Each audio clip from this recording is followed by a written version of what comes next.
नमस्कार दर्शकों, जनसंपर्क के विशेष कार्यक्रम वार्ता में आपका स्वागत है। आपके साथ मैं हूं श्रीकांत सोनी। 70 साल बाद चीतों ने भारत की सरजमी पर कदम रख लिया है। प्रधानमंत्री श्री नरेंद्र मोदी के जन्म दिवस पर नामीबिया से आए 8 चीतों को मध्य प्रदेश के कूनो नेशनल पार्क में प्रवेश कराया गया। मध्य प्रदेश के लिए ये बड़ी सौगात है। कूनो में चीता फिर से दौड़ेगा तो यहाँ रोजगार के अवसर बढ़ेंगे, विकास की संभावनाएं जन्म लेंगी।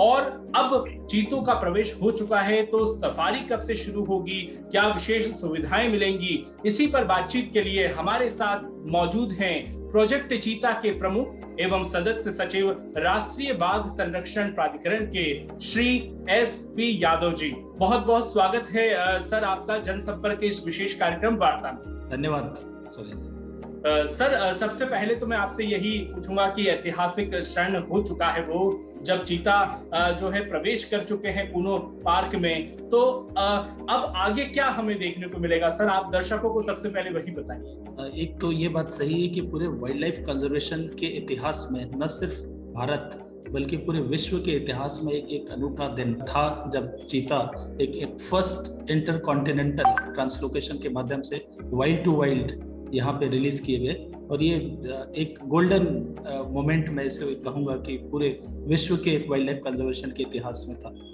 तो एक ये न सिर्फ एक चुनौती भरा कार्य था जो कि भारत ने किया, अभी सफलतापूर्वक ट्रांसलोकेशन किया, उसको भारत की धरती पर छोड़ा, बल्कि ये पूरे विश्व के सामने एक अनूठा उदाहरण ही प्रस्तुत कर रहा है कि कहीं पे यदि कोई प्रजाति विलुप्त हो गई है इंसान की वजह से, तो ये हमारी जिम्मेदारी बनती है, मोरल और एथिकल दोनों रिस्पॉन्सिबिलिटी बनती है कि उसको पुनर्स्थापित करें ताकि वहाँ के जो इकोलॉजिकल संतुलन है, इकोलॉजिकल बैलेंस है, वो बना रहे और उससे इकोसिस्टम सर्विसेज मिलती रहे।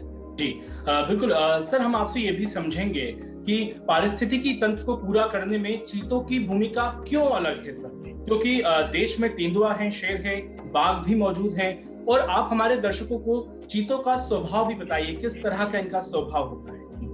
तो चीता देखिए हमारे देश में पुराने प्राचीन समय से ही पाया जाता। चीता शब्द ही संस्कृत के शब्द चित्रक से बना हुआ है जिसका मतलब स्पॉटेड होता है। और चीता एकमात्र ऐसा जानवर है कि पूरे विश्व में इसका इंग्लिश में कोई दूसरा नाम नहीं है, दूसरी भाषा में कोई नाम नहीं है, और संस्कृत के चित्रक से चीता बना और चीता ही विश्व में जाना जाता है।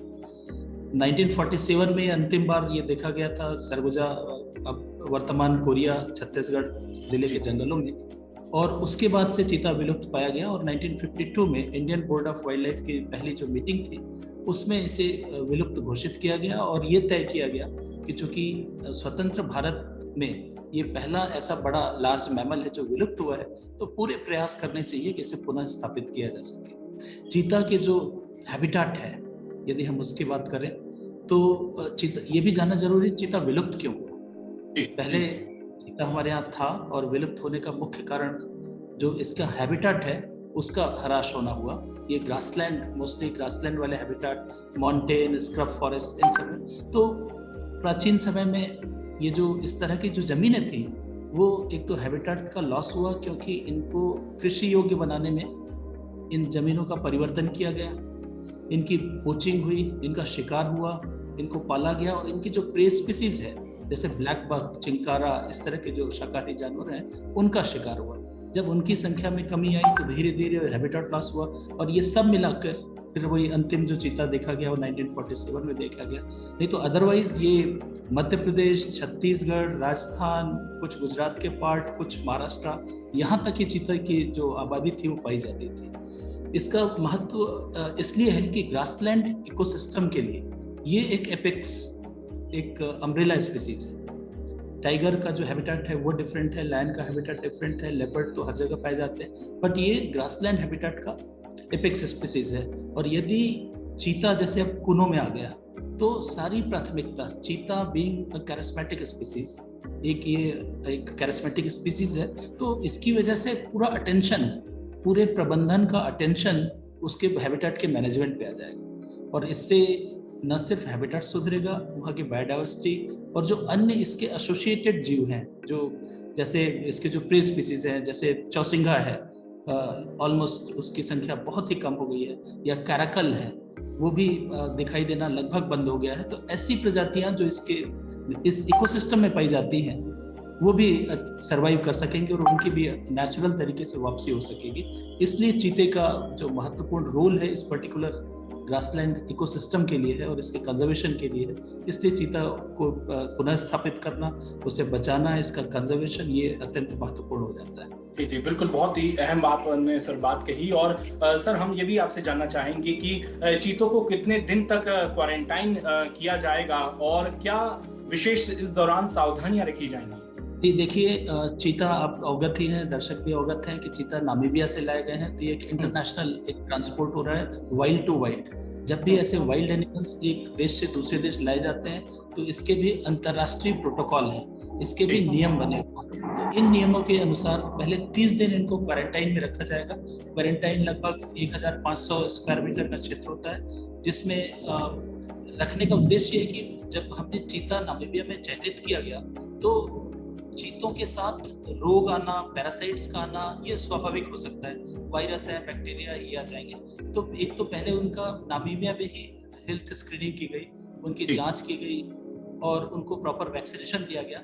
लेकिन तो भी अतिरिक्त सावधानी बरतते हुए यहाँ भी उसको 30 दिन क्वारंटाइन में रखा जाएगा और क्वारंटाइन में उसके स्वास्थ्य की मॉनिटरिंग की जाएगी, उनके बिहेवियर की मॉनिटरिंग की जाएगी, उनके भोजन की क्वांटिटी, पानी पीने की जो स्थिति है, ये सब की बड़ी बारीकी से इस पर निगरानी रखी जाएगी। और जब ये ऐसा लगेगा कि पूरी तरह से स्वस्थ हैं, किसी भी प्रकार का रोग नहीं है इनमें, तब जाके इनको बड़े एनक्लोजर में छोड़ा जाएगा 30 दिन के बाद। लेकिन 30 दिन इनको क्वारंटाइन एनक्लोजर में रखना वो मैंडेटरी है as per the law. Sir आखिरी और अहम सवाल, चीते का जो प्रवेश है वो हो चुका है शिवपुर के ऊनो नेशनल पार्क में, तो इससे क्या फायदा होगा? किस तरह से सर रोजगार के अवसर बढ़ेंगे, पर्यटन को क्या फायदा होगा? मुझे ऐसा लगता है कि कूनो में चीतों का लाना अपने आप में पूरी इकोनॉमी को ट्रांसफॉर्म करेगा। इसमें आमूलचूल परिवर्तन होगा। अभी मैं कुछ स्थानीय लोगों से वार्ता कर रहा था, उन्होंने बताया कि जमीनों की कीमतें बड़ी तेजी से बढ़ने लगी हैं कूनो के आसपास के क्षेत्र में। एक रोजगार के साधन अभी कूनो अत्यंत जो कूनो पालपुर का क्षेत्र है, पिछड़ा क्षेत्र है, आदिवासी समाज रहता है वहाँ पे रोजगार की संभावनाएं जैसे इंडस्ट्रीज और इस तरीके का कुछ भी नहीं है। अधिकांश लोग कृषि और कृषि पर आधारित जो रोजगार है उस पर डिपेंडेंट है। तो ये इको टूरिज्म के माध्यम से जो नेशनल पार्क है उसमें एम्प्लॉयमेंट या हैबिटेट इम्प्रूवमेंट में रोजगार मिलने के माध्यम से सेल्फ हेल्प ग्रुप और ये सब जो एंसिलरी एक्टिविटीज हैं उससे रोजगार की संभावनाएं निश्चित रूप से बढ़ेंगी। और जैसे जैसे यहाँ पे इको टूरिज्म या टूरिज्म बढ़ता है तो फिर जो टूरिज्म से रिलेटेड जितना इंफ्रास्ट्रक्चर है और उससे रिलेटेड रोजगार है उसमें एंसिलरी एक्टिविटीज में बहुत सारी चीजें आ जाती हैं। उसमें चाहे जिप्सी ड्राइवर हो, जिप्सी गाड़ी मैकेनिक हो, उसमें होटल और रिसोर्ट्स हो, उसमें सर्व करने वाले लोगों को कैटरिंग की फैसिलिटीज हैं, रेस्टोरेंट की फैसिलिटीज है, फोटोग्राफी वाली की अपॉर्चुनिटीज है। तो इस तरह से अपार संभावनाएं हैं इस क्षेत्र की इकोनॉमी के आर्थिक विकास के लिए। और ये मुझे ऐसा लगता है कि एक बड़ा ट्रांसफॉर्मेशनल ये चीता उस विकास का एक सिंबल, एक निशान बनने वाला है। बिल्कुल बिल्कुल, तो अपार संभावनाएं होंगी यहाँ पर रोजगार की, विकास की, और आर्थिक रूप से भी सशक्त होगा हमारा मध्य प्रदेश। और नामीबिया से जो हमारे बहुत बड़े मेहमान आए हैं, धैर्य रखना होगा, आपको इनका दीदार जरूर मिलेगा। बहुत बहुत शुक्रिया सर, आपने जनसंपर्क से बातचीत के लिए वक्त निकाला। Thank you.